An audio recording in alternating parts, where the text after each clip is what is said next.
And our Tuesday talker in residence, Chad Romero, is here. Good morning. How are you? Good morning. Good morning. So last week we talked about kind of getting started with a budget. You have no idea how many times I've thought about the 20-60-20. It makes perfect sense, you know. And then what you realize is when you are grown up and have kids and education bills and everything like that. My wife and I were laying down watching something on TV, and I was like, "Hey, did you listen on Tuesday to the 20-60-20? And she was like, "Oh, I've been wanting to talk about that." So we've already started to look at things 20-60-20. You'll be happy to know though, the wife did not realize what she was doing was 20-60-20, but we were really close. Oh, that's already. what I was going to ask. So yeah, where do you think you are right really now? Close. Good, and, good.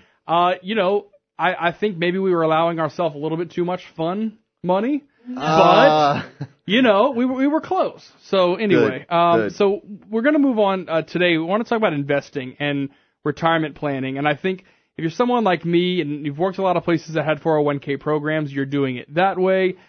I'm still overwhelmed, though, by the thought of investing. Maybe I just don't know as much about it, or I think it's too risky. What is kind of your quick 101 explanation of retirement planning?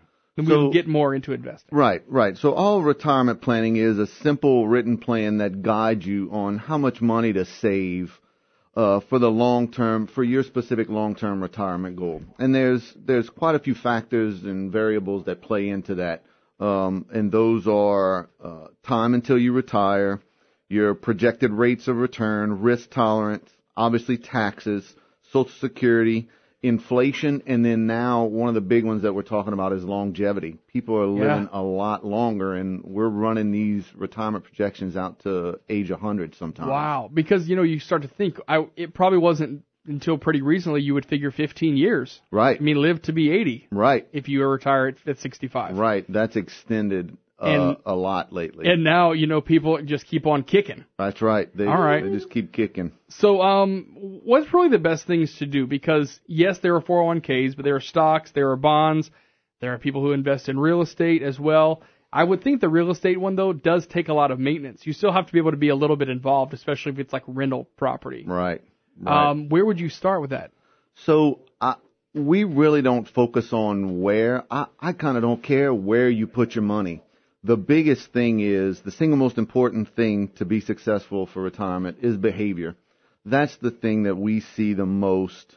It's not picking stocks. It's not timing the market. It's not chasing the newest thing or fad, if you will.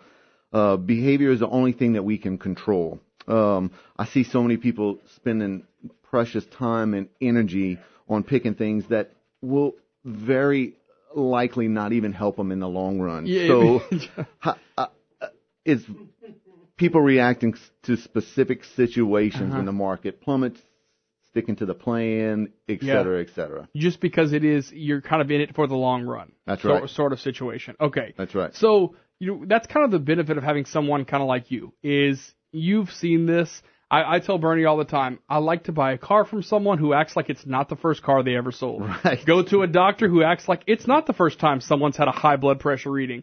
You can't freak out about it because it is something you come up with a plan, you just kind of have to stick with the plan. Yep, you just stick with it. And a lot of people are astounded, and some of the listeners may be astounded to figure out that I'm not an analytical in front of my computer picking stocks all day. That is not what I do. Once people decide on where to put their money, I basically become a counselor and do my best to keep them sticking to the plan for the next, literally a lifetime of investment. This doesn't stop at age 65. Yeah. The switch doesn't turn off the day you walk away from your job, So the investing continues for a lifetime, and we have to plan for that. And kind of talking about longevity, I think I can pretty much remember a before and after my grandparents retired. And my grandpa I have a grandpa who's still alive, is still very active, and a business he ran. And when I tell you how sharp he is, his mental capacity has stayed. Yet my grandmother, who outright retired, spends time doing the things she likes, I feel like she's slowed down a bit. Are you finding that more people want to do something in retirement, not sit at home? Well, the new 75 is the new 55. Okay. So when people are healthy at age 75, they don't there's only so much fishing and golf you can do. Exactly. So a lot of them take part-time jobs, and we see that across the board, whether they have to or don't have to. And most of them have plenty of money to do whatever they want, but it's to keep their mind active, to stay active in the community. And look, they're capable of doing it. Yeah, So, and it's kind of like almost like why you've worked all your life to save this money. Why not? Now you could do what you want. right. You could pick to do what you want. Right. And look, these reasons, the behavioral issue is why your grandparents are all so rich, because they never switched anything. Yeah. They never timed the market. They got one job. They stuck to a 401k. They consistently put in money. And that's why everybody's grandparents have monies, because they didn't chase anything. That makes sense. All right. So let's talk about investing. And we're not talking about your friend's pipe dream of creating an app on the App Store. Not that kind of investing. Right. Now, you could do that, but we're talking about specific investments that you look at day in and day out, long-term returns, I would imagine. Right. So one of the things is there's no direct correlation between the complexity of your investment portfolio and rates of return. The market, magazines, media, investors, they come up with these acronyms of this and that, 695 trade, you name it, they've come up with it. And 99% of the time it's a ploy, either for them to make money or to benefit themselves or their magazine, et cetera, et cetera.